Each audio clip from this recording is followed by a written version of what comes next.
అనుభవిస్తూ ఉంటాం.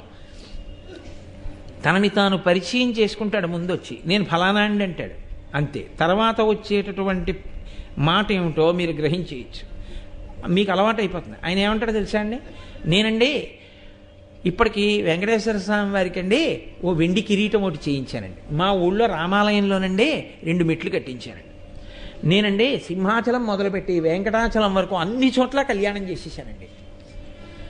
వీడు చేయకపోతే ఆయనకి కళ్యాణమే లేదన్నట్టు మాట్లాడుతుంటాడు. అసలు నిజంగా ఈశ్వరుడు నన్ను అనుగ్రహించాడు, నేను చేసిన దానితో పోలిస్తే నీ చెయ్యని విన్ని అనుకున్నవాడు అది చెప్పుకోవడానికి సిగ్గుపడతాడు.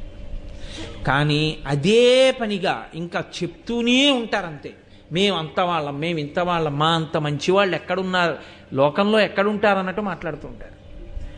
ఇది కలియుగంలో లక్షణం కాబట్టి ఎవడికి వాడికి గొప్ప తృప్తి, ఎవడికి వాడికే ఇంకా